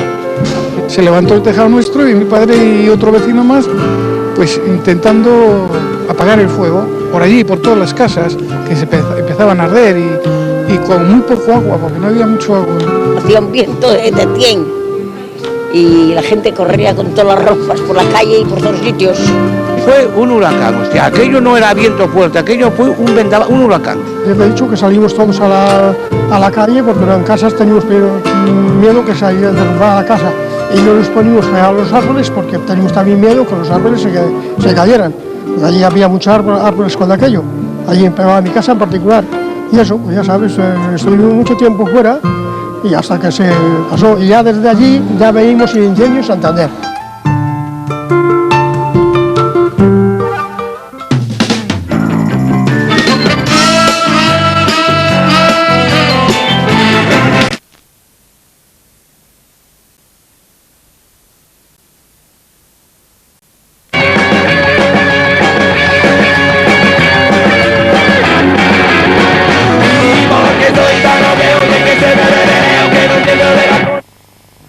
La Encina. Sí, vamos a hablar de tranvías. Un tema muy interesante, sin duda, ¿eh? Bueno, pues sí, los tranvías en Santander, en el siglo XIX había 6 líneas de tranvías, luego bueno, se fueron reduciendo porque unas desaparecieron, otras se integraron con otras. Cuéntanos un poco cómo eran esos primeros tranvías, esas primeras líneas de trayecto. Bueno, pues la primera noticia que tenemos de los tranvías en Santander fue a raíz de los famosos baños de ola. Estos tranvías se hicieron necesarios porque en el año 1847, como sabemos, se inauguran los baños de ola y entonces pues venía mucha gente de todos los puntos de España y mucho madrileño también. Los que más venían eran gente de Madrid, entonces pues se hacía necesaria llevarlos pues hasta el Sardinero desde el centro de la ciudad. Entonces fue la primera referencia que tenemos de los tranvías y les llevaban concretamente desde la Plaza Nueva, que estaba en el centro de Santander, hasta Piquío, y entonces ahí pues iban a darse los baños de ola. El coste de este tranvía era de £1 de la época, estamos hablando de 1870 aproximadamente, y bueno, pues estos primeros tranvías eran tirados por caballos. Bueno, ¿y cómo eran los viajeros? Porque supongo que también sabrás cómo era su forma de vestir, qué tipo de perfil tenían estos turistas, estos viajeros de tranvía. Bueno, pues generalmente estamos hablando a mediados desde 1870 hasta principios de siglo. Las mujeres vestían, pues la verdad es que con unos grandes trajes largos. Las imágenes ahí. Lo que eran los caballeros, pues vestían con unos pantalones muy ajustados, con bombín, y bueno, pues refiriéndonos un poco a la vestimenta que había en las playas, pues cuando aquello pues, se alquilaban los trajes de baño eran de rayas muy grandes, claro, no, por supuesto el bikini ni idea, ¿no? Eran unos trajes de baño que cubrían todo el cuerpo. Sí, se alquilaban, el traje de baño se alquilaba y había unas casetas para poder cambiarse. Había también en la playa unas maromas para la gente que entraba en la mar y tenía pues un poco de miedo, de recelo a la mar, pues había unos maromos que llamaban, y entonces estos tiraban de la gente para que irían con más seguridad a la mar. Y bueno, pues esto era el principio, digamos, de los baños de ola junto con los principios de los tranvías. O sea, que están un poco unidas. Sí. Y además de esta línea que iba a los baños de ola, supongo que habría también otras líneas de tranvía, ¿no? Pues sí, luego existieron, había varias, pero yo vamos a comentar aquí tres, si te parece. Claro. Una que era la de Gandarillas, que era una línea que salía desde los Arcos de Dóriga, iba por Hernán Cortés, a Molnedo, que es la zona ahora de Santa Lucía, Puerto Chico, San Martín, la Magdalena, y luego iba a la Plaza de Italia, la plaza que llamaban la Plaza del Pañuelo. La llamaban del Pañuelo porque era una plaza tan chiquitina que era como un pañuelo, entonces por eso se llamaba la Plaza del Pañuelo. Luego había otro que era de Lino Corcho y de los hermanos Pombo, que hacía otra línea muy parecida a esta, pero se desviaba por Puerto Chico y entraba a Tetuán a un túnel, al túnel de Tetuán, no el que conocemos ahora, porque en Tetuán hay un túnel que está tapado. Entonces, en la media cuesta de Tetuán aproximadamente hay una boca de túnel. Efectivamente. Y va por debajo del Alto de Miranda y va a salir aproximadamente donde antiguamente estaba el Jardineto. Ahí es donde iba, donde la Cañía, al principio de la Cañía. Ahí había otro túnel y de allí iba hasta la Plaza de Italia, que era, pues, era la zona donde paraban. Como veo, se unían los distintos tranvías. Ahí era donde paraba, sí. Y luego había otro muy poco conocido y que he tenido la suerte de que, bueno, me han dado ahí estos días una información, pues porque la gente, yo que lo cuento y me dice que eso era imposible. Un tranvía que había en el Puntal. Pues enséñalo si quieres ahí a cámara, sí. En el Puntal, y entonces este tranvía era del señor Colomer, se llamaba el que... Y este también tenía lo que se llamaban las corconeras en Santander, que son, digamos, las antiguas barcas que ahora son las de Pedreña, las que van al Puntal. Entonces lo que hacían era este tranvía, iba hasta el Puntal, la corconera iba al Puntal, y allí había unos raíles de este tranvía que iba desde el Puntal, cruzaba todo el Puntal hasta Somo, hasta la Posada de Vélez, que llamaban. Entonces allí había unas diligencias que la gente que vivía en Santoña iban en diligencia desde Somo hasta Santoña. Existió, este tranvía desaparece el 20 de abril de 1875 con la famosa, la triste galerna del Sábado de Gloria, y entonces, bueno, ya no lo vuelven a hacer más. Y desapareció ahí, y desapareció, ¿no? Y ya no lo vuelven a explotar, digamos, el señor Colomer. Bueno, delante, Jesús, de los tranvías sí que iba un personaje muy popular, ¿no? El Cagueta, creo que se llamaba. Explícanos un poco qué función tenía y por qué se llamaba así. Bueno, Cagueta era Cagueta, avisador o chivato. Generalmente el nombre normal era avisador, era un señor que iba delante del tranvía cuando aquello, pues lógicamente iba muy despacio.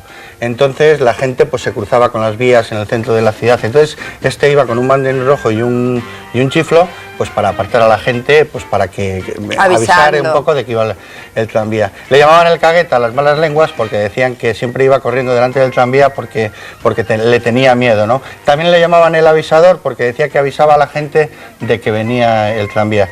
Se hacían pues muchísimos kilómetros al cabo del día. El más famoso de aquí de Cantabria se llamaba Pablo, y concretamente, bueno, pues este fue un personaje muy famoso en Santander, de los tipos populares de Santander. Sí.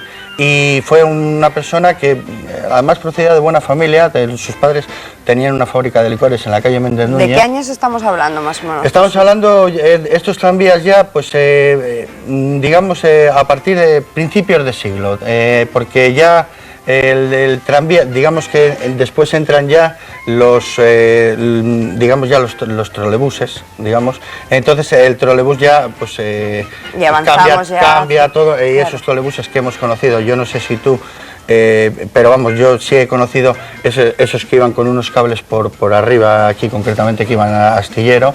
Y bueno, pues ya cambia todo, pues lógicamente, y entonces desaparece la figura del cabeza. De los autobuses largos. Sí, esos iban con unos cables arriba, esos ya fueron muy modernos.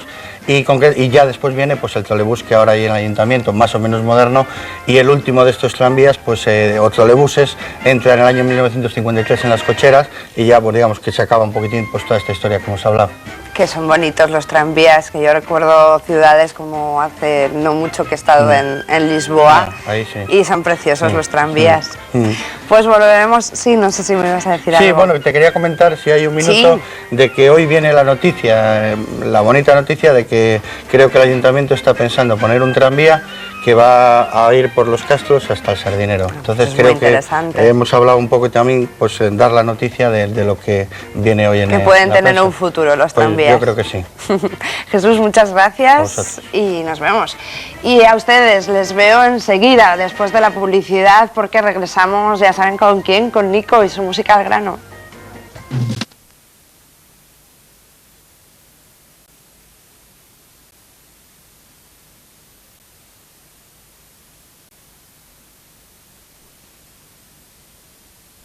Se asociaba con vagos, con vagabundos, entonces pues la verdad es que estaba bastante mal visto.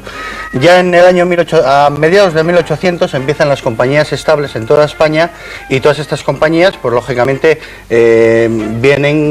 van a distintos sitios de nuestra geografía, ¿no? Entre ellos vienen a Santander, pero aquí había un pequeño problema, que no teníamos teatros. Aquí no teníamos, y ahora tampoco tenemos muchos. Bueno, ahora tampoco, pero son por otras circunstancias. Y entonces pues se hacían en almacenes, se hacían en locales destartalados, se ponían unas pequeñas sillas, incluso había un local muy famoso en la Plaza del Príncipe, pues que incluso hacían una especie de pequeños palcos, pues imitando un poco al teatro, ¿no? Y entonces pues ahí se hacían pues las pequeñas representaciones, comedias románticas, algo de zarzuela, etcétera. O sea, eso es un poco el momento en el que viene el teatro a Santander, ¿no? Las primeras compañías. Sí, luego bueno, lo que digamos que es el teatro estable ya, viene con el teatro principal en el año 1838, se reúnen una serie de un grupo de gente muy importante de Santander, con mucho dinero, y hacen ese teatro. Este teatro estaba ubicado en la calle del Arcillero. La calle del Arcillero, por situarnos un poco, era una calle, estamos hablando, vamos a situarnos antes del incendio, que estaba por donde está ahora la calle San José, la calle del Arrabal, la calle en medio, pues en esa zona estaba. Hacía, concretamente, hacía esquina con los Mártires. Entonces, bueno, era un teatro muy lujoso para aquella época. Tenía 3 pares de palcos, tenía un salón principal muy importante. Y bueno, costó 1 millón de reales de aquella época. Estamos viendo además unas imágenes. Sí, bueno, este es el Teatro Pereda, del que vamos a hablar posteriormente, del que vamos a hablar ahora. Pero el teatro principal, hay una anécdota que, por ejemplo, lo que eran las luces, la iluminación, era un gran círculo, una gran lámpara que se subía y se bajaba, pero que no era alumbrado, lo hacían con velas. Con velas. Entonces, eso era la iluminación. Un poco en las películas de espadachines, eso, ¿no? Es, efectivamente, sí. Y bueno, este teatro que estamos viendo aquí es el Teatro Pereda, que fue el que se hizo en el año. Se hizo en el año 1900, no me acuerdo ahora exactamente de la fecha, bueno, pero es un teatro posterior a este, porque este se incendia en el año 1915, el que hemos hablado se incendia, entonces este se hace en el año 1919. Y es un teatro pues ya muy moderno, tiene palcos para 2000 personas, tiene lógicamente 21 camerinos. Es un teatro muy importante dentro de Santander, ¿no? Y es un teatro pues que desaparece, no desaparece por un incendio, desaparece pues porque las autoridades de aquel momento pues deciden quitarlo de en medio. Eso era un teatro que estaba ubicado en el Río de la Pila, donde está ahora la Caja de Ahorros, haciendo esquina, ahí estaba. Y bueno, pues fue un teatro que en el año 1966 pues las autoridades deciden que hay que quitarle. Y bueno, pues y además fue un teatro muy querido en Santander. Pero realmente podemos decir, Jesús, que el momento de gran apogeo del teatro son los años 20, ¿no? Que ahí es donde realmente se movía el tema. Pues sí, la zarzuela es lo que predomina en estos años, pues como por ejemplo con la Calasera, la Boheme, en fin, todos los títulos que conocemos. Y bueno, pues en los años 20 las compañías estaban formadas por matrimonios.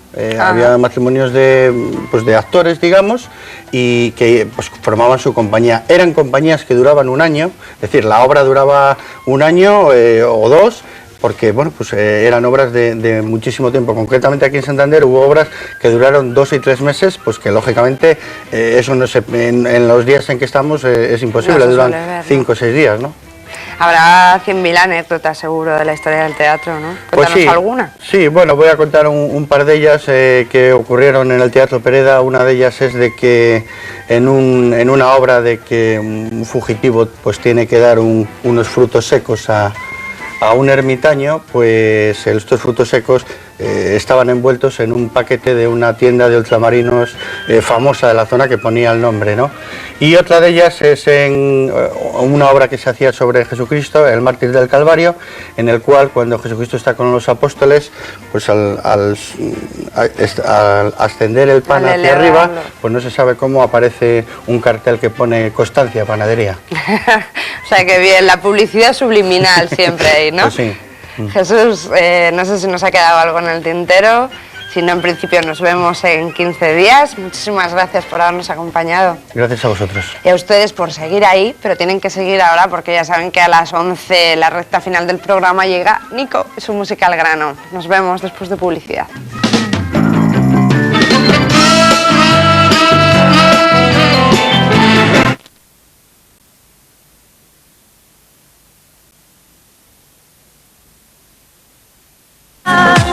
Continuamos y soñar es gratuito. Hoy queríamos hablar de joyas en el programa. Fíjense ustedes qué piezas nos han traído nuestro amigo Luis Sierra de Sierra Joyeros. Preciosas, maravillosas. Soñar es gratis, señores, eso sí que es gratis. Soñar con tenerlas es totalmente gratuito. Y no crean ustedes que a los que tenemos que trabajar no nos da cierta envidia el pensar que en estos días de Semana Santa hay mucha gente que sigue de vacaciones, que continúa de vacaciones. ¡Ay, qué bien viven los maestros, por ejemplo, que están muchísimos meses al año de vacaciones! Y aquellos que estudian también lo están. Bueno, pues a todos ellos esperemos que disfruten de esta semana que aún les queda de descanso. Nos preguntábamos hoy, lunes de Pascua, si la Semana Santa aquí en Santander tradicionalmente es una época importante. Para ello hemos llamado a uno de los historiadores colaboradores de esta casa, Jesús San Sebastián. Muy buenos días. Hola, bienvenido, gracias por acompañarnos. Jesús, una de las cosas más importantes de la Semana Santa en cualquier ciudad son los pregones. ¿Esta idea de dónde surge? ¿Cómo nace esta idea? Bueno, pues los pregones, como la mayoría de todos los temas tradicionales de Semana Santa, surgen del sur. En el sur la Semana Santa la viven pues con mucha pasión, con mucha tradición. Es más, ahora últimamente pues hay en Sevilla que no han podido salir los pasos, pues había gente incluso hasta llorando, ¿no? Porque... Te doy el micrófono para que no tengas ningún problema, Jesús, y escuchemos bien. Vamos, porque no podía salir el paso. Entonces aquí el pregón... Perdóname, Jesús, sí. Perdónenme ustedes, compañeros. ¿Me dejas por favor el micrófono? Porque quiero encender el micrófono, porque si no enciendo el micrófono, ni este ni aquel funciona y no haríamos nada absolutamente. Ya está, perfecto. Solucionado cosas que son del directo. Te doy el micrófono y seguimos. Hablábamos de los pregones un poquito más bajo y así no tengamos... Eso, perfecto. Los pregones, una de las cosas más importantes de la Semana Santa, y es que, claro, el sur... Pues el sur, sí, el sur son los que nos dan la pauta para los pregones. Aquí empiezan un poco tarde, en el año 1982, y bueno, pues son pregones que se hacen pues con el carácter de dar el inicio de la Semana Santa, anunciando la llegada de la Semana Santa. Aquí pues ha habido pregones pues de todo tipo, ha habido históricos, artísticos, literarios, en fin, y lo han hecho pues personajes ilustres de nuestra tierra, pues por ejemplo los hermanos González Echegaray. Hicieron pregones hicieron pregones, Francisco Ignacio de Cáceres, Matilde Camus, por nombrarte pues a unos han hecho muchos más, pero bueno, estos son, digamos, los más importantes que hicieron el pregón. Hablemos ahora de los orígenes de la Semana Santa. ¿Hasta dónde nos remontamos? Pues nos remontamos hasta cuando Santander era villa. En el año 1530 ahí se tienen las primeras, digamos, orígenes de lo que es la Semana Santa en Santander. Salían, pues, cuando aquello, la villa de Santander tenía, pues, lógicamente, muy pocos habitantes. ¿Sí? Estábamos hablando de 1100 y pico habitantes. Entonces, bueno, pues cuando aquello salía el maestro de escuela, con una cruz muy rústica, por supuesto, y todos los alumnos de la villa pues iban con una especie de cirios encendidos, ¿no? Y bueno, pues por las estrechas calles que había en la villa de Santander cuando aquello, que luego veremos alguna imagen. Y las comentaremos ahora enseguida. Y bueno, pues después, pues, unos 30 años después, ¿sí? Pues empezamos, digamos que se hace la Semana Santa ya un poco más en serio. ¿Con más medios? Con algún, digamos que se hace de forma más regular, ¿sí? Y concretamente el convento de Veracruz es el primero de los que pertenece a los franciscanos de aquí de la villa de Santander, es el primero que hace esta especie de Semana Santa ya, pues digamos que lo hacen todas las Semanas Santas, por decirlo de alguna forma. Habitualmente en esta época. Jesús, estamos viendo auténticas joyas en este momento en la televisión, en las pantallas, imágenes que tú has, en cierta forma, has conseguido traer hasta el programa y que son auténticas joyas históricas. Por favor, quisiera que nos la comentaras en este momento, Jesús, por favor. Bueno, este vídeo yo lo he montado en tres partes. Primero hemos visto un poco lo que era la villa de Santander antiguamente, en el año 1575, que era un dibujo que hizo un famoso alemán, Hoverberg, y en el cual pues se retrataba un poco por la villa medieval. Ahora estamos viendo imágenes, por ejemplo, esta es la famosa calle La Blanca, ¿sí? Que también algunas veces hemos comentado aquí, cuando estuve yo aquí, cuando aquello de los comercios. Efectivamente. Pues la calle La Blanca, está muy transitada. Bueno, esto ya son pasos, he cogido una serie de pasos. Son detalles ya, ¿verdad, Jesús? De los pasos antiguos, pues que van aproximadamente desde principios de siglo hasta 1930. Estos son distintos pasos por las calles de Santander. Vemos ahí imágenes. ¿De qué época podemos estar hablando? Pues, ¿de qué fecha podemos hablar? He cogido pasos pues, desde 1915, 1920, hasta 1950 aproximadamente. He hecho una selección de ellos, de todos bueno, mira, por ejemplo, el Paseo Pereda, pues con un paso... ¿Esto es el Paseo Pereda? Sí, con un paso ustedes. procesional. El Paseo Pereda antiguo, lógicamente, estamos hablando de imágenes de antes del incendio también. Y bueno, este es otro paso, el de auténticas joyas. A mí sí me gustaría saber cómo has conseguido estas imágenes, porque son auténticos tesoros. Bueno, pues yo es que en casa, pues la verdad es que tengo una bastante colección de libros antiguos y de cosas de Santander antiguas, DVDs y esto. Y bueno, pues de ahí cojo estas imágenes, ¿no? Para los programas en los que colaboro. Vemos diferentes imágenes de la Semana Santa aquí en Santander. Fíjense ustedes. Aquella que era desconocida. Esto ya no es la Semana Santa. Esto ya la entrada en Jerusalén. Es la entrada en Jerusalén. La entrada en Jerusalén y luego la cruz final que termina ya el reportaje. Efectivamente, auténticas joyas, fantásticas, preciosas. Por cierto, me decías que tenías un trocito de un pregón. Querías leerlo. Yo quiero, por supuesto, hablando de pregones, que leamos en directo un trocito, un pequeño trozo, de uno de los pregones que tú has conseguido rescatar del pasado. Recuperar un poco. He recuperado uno más o menos, porque como estamos hablando de la historia de la Semana Santa, pues este es uno que hizo Rafael González Echegaray, precisamente, pues en el año 1982. Y entonces, pues describe un poquitín cómo eran las procesiones antiguas en Cantabria. Y decían, eran muy sencillas y pueblerinas las procesiones de entonces, que recorrían las Atarazanas y la calle La Blanca, a saltos sobre el adoquinado del carril del tranvía y bajo la telaraña colgante de los cables de la luz, con muy pocos pasos, poca música, sin aditamentos barrocos ni folclore, pero con qué recogimiento, con qué silencios y con qué piedad en medio de aquellas dos filas de hombres con hachas, vestidos de oscuro y llenos de piedad. Bueno, es uno de los pequeños segmentos del pasado. Y claro, en la Semana Santa una de las cosas más importantes son los pasos. ¿Cuáles son los más importantes, históricamente hablando? Bueno, pues aquí concretamente, digamos que la historia de los pasos empieza ya a principios de siglo. Empiezan con 7 pasos, el Ece Homo, la oración del huerto, San Juan, etcétera. Y luego en el 1914 se incorpora otro paso más, y bueno, pues digamos que son 8 ahora. Actualmente yo creo que hay unos 10 o 12 pasos debe de haber. Fundamentales. Pero a principios del siglo hasta el 15 eran 8 pasos. 8 pasos, 8 pasos, sí. Fundamentales. Fundamentales. Sí. En esta ocasión, como tú bien dices, normalmente ahora en esta época siempre están por la zona del centro, donde circulan, donde bueno, pues ofrecen esa visión. Antiguamente, ¿por qué zona era? ¿Por dónde desfilaban los pasos? Bueno, pues los pasos iban, por ejemplo, vamos a remontarnos antes del incendio, pues por las calles que he hablado en ese pregón, a Talazanas, iban a la calle La Blanca, después pasaban por la calle, donde está ahora la calle El Puente, de antes había un puente que se llamaba el famoso Puente de Vargas, y enfrente había donde estaba la catedral, y ahí digamos que iban a parar los pasos. Después iban también por ciertas iglesias, por ejemplo la iglesia de San José que hemos visto ahí en fotos, la iglesia de la Compañía y por supuesto por el Paseo Pereda, vamos, digamos por todo lo que era el núcleo central de Santander. Lugar indiscutible. Nuestra siguiente colaboradora también es una gran amante de la Semana Santa. Jesús, gracias, ha sido un vistazo, hemos hecho una visita al pasado.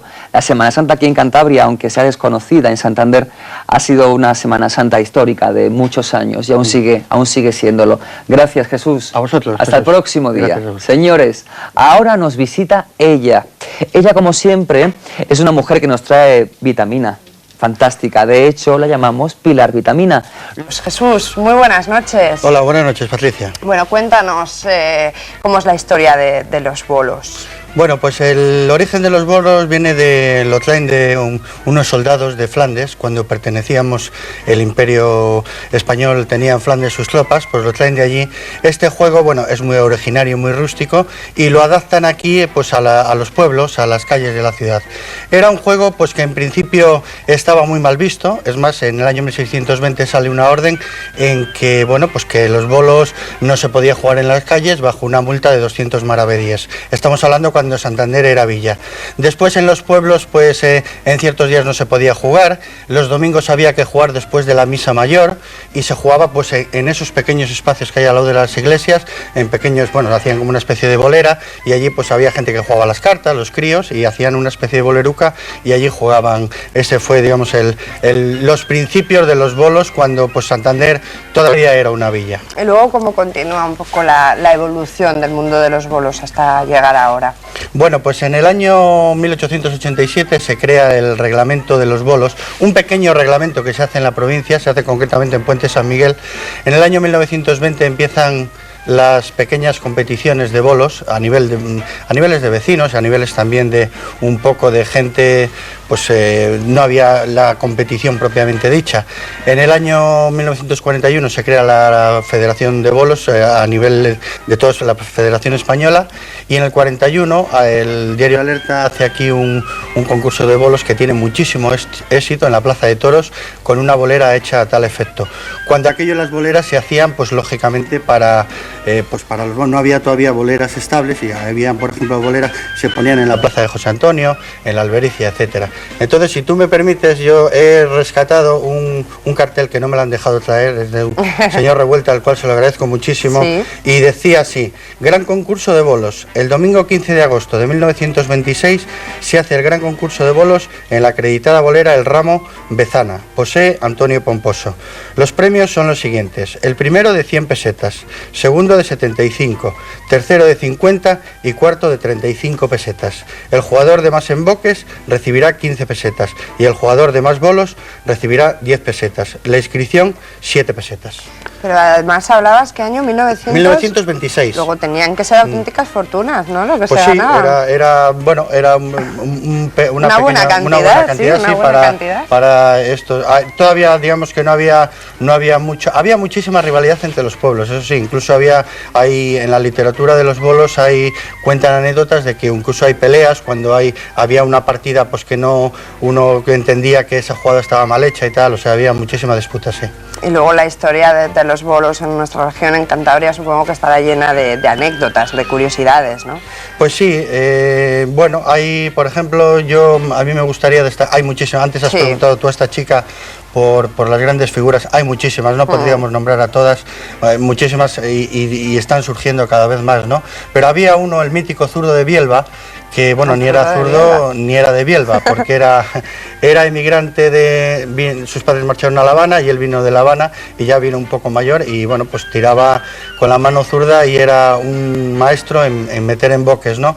El problema que tenía este hombre es de que, bueno, luego en la calle pues era diestro, o sea, te quiero decir que del zurdo era solamente cuando jugaba los bolos. O sea, que el zurdo de Bielba. El zurdo de Bielba. ¿Y luego alguna otra figura más representativa? Bueno, pues ya remontándonos, yo nombraría, por ejemplo, a los Mayavia, nombraría pues esta chica, nombrado ya de los recientes, hombre, si nombra uno que Raúl no se me... de Juana, Raúl de Juana, Salmón. Tete Rodríguez, por supuesto, Salmón, bueno, pues todas estas peñas que hay ahora que están resurgiendo, ¿no? Y bueno, pues, sí, estamos viendo además hay imágenes sobre la historia de los bolos, el zurdo de Bielba. El zurdo de Bielba, sí. Ha pasado muchas cosas en todo este tiempo, ¿no? Sí, bueno, lógicamente, bueno, el zurdo de Bielba hay una anécdota de él muy graciosa, de que es que el reglamento de los bolos cuando se hizo, pues este hombre tiraba, cuando tiraba del tiro tiraba con la zurda, pero cuando birlaba tiraba con la derecha, entonces hubo que cambiar el reglamento y hubo una cláusula que ponía que el que empezaba del tiro tirando de una mano y venía del birle tenía que tirar con la misma mano, y esto pues porque este hombre pues usaba las dos manos, pero los emboques en realidad los hacía con la zurda. Con la zurda, por eso le llamaban así. El zurdo, ¿no? De Bielba. No sé si nos queda alguna cosilla más que destacar, Jesús. Pues me gustaría nombrar boleras míticas, pues ahora están desapareciendo muchas boleras, están apareciendo pues estas chiquitas que has tú antes entrevistado, pero en los pueblos están desapareciendo muchísimas boleras. Me gustaría citar pues dos boleras aquí que hubo en Santander, que eran la Carmencita y la Arboleda, que estaban por la zona de Cuatro Caminos, la Robleda, que estaba en Puente San Miguel, y bueno, pues nombrar también pues esa bodega tan preciosa que hay en Celaya, en Cabezón de la Sal, en fin, por nombrar un poco, reivindicar un poco que estas boleras que había siempre al lado de los bares, pues que la tradición, que están desapareciendo y que bueno, pues que haya un poco de conciencia de que vuelvan a aparecer un poco también. Además un poco nuestra historia, ¿no? Donde se queda pues en la bolera, ¿no? Pues sí, es un deporte autóctono que yo creo que debemos de conservarle y de cuidarle con cariño. Cuidar esas raíces.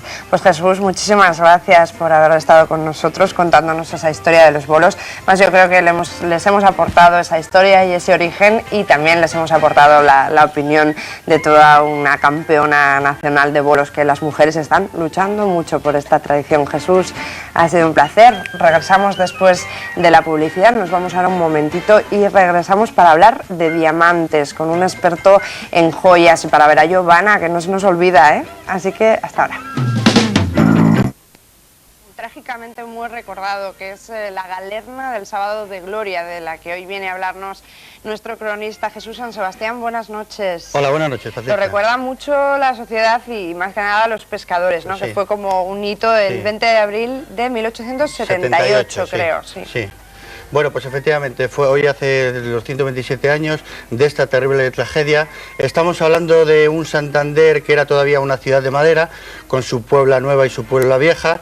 Estamos hablando de un Santander que tenía aproximadamente unos 45.000 habitantes y que tenía pues dos cabildos de pescadores, el cabildo de arriba, que estaba por la zona de la calle Alta, el cabildo de abajo, que estaba por la zona del río de la Pila, y en la cual pues la principal actividad que tenía Santander era el puerto, el que traía pues mucho comercio aquí a Santander.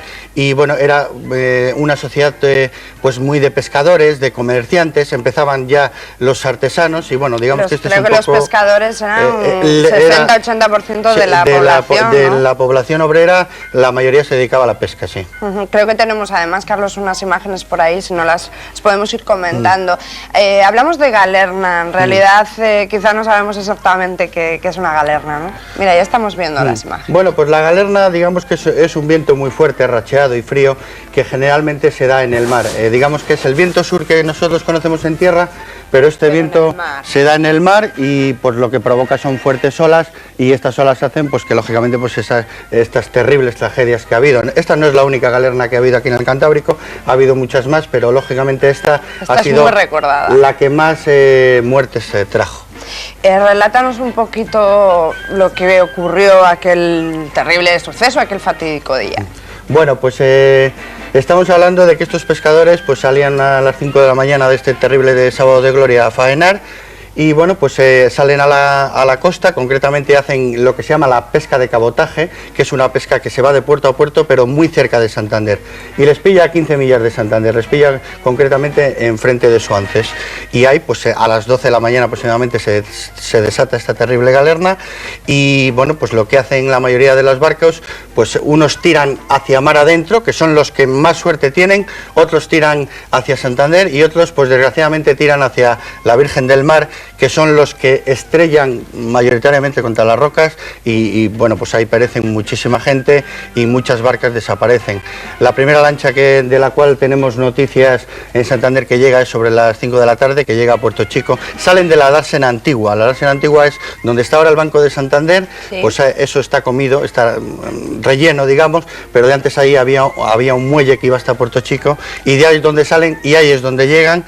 Y bueno, pues tristemente de las 23 lanchas mayores, 7 barquías y una trainera que salieron, pues aproximadamente 7 o 8 lanchas pues se quedan en la mar pues con todos los tripulantes, ¿no? Y el balance también trágico de muertes, creo que conoces también los datos. Pues ¿no? Sí, el balance es muy triste aquí, concretamente en Santander, en la zona de lo que es la capital, fallecen 52 pescadores, después fallecen también en Colindres, en Castro, en Noja, gente que había salido de esos puertos, y en total en la zona de Cantabria pues perecen aproximadamente unos 117 pescadores. Pescadores sí. En total, en ¿no? total, como balance sí. de... Sí, de luego galerna. También esta galerna afecta a la zona de Vizcaya, de Guipúzcoa, es un galernazo que viene por toda la zona del Cantábrico. Nunca ha habido, Jesús, otra de semejantes dimensiones, ¿no? De tanta gente que parezca en la mar, no. Y luego pues crucemos los dedos. Y crucemos los dedos porque no pase, efectivamente.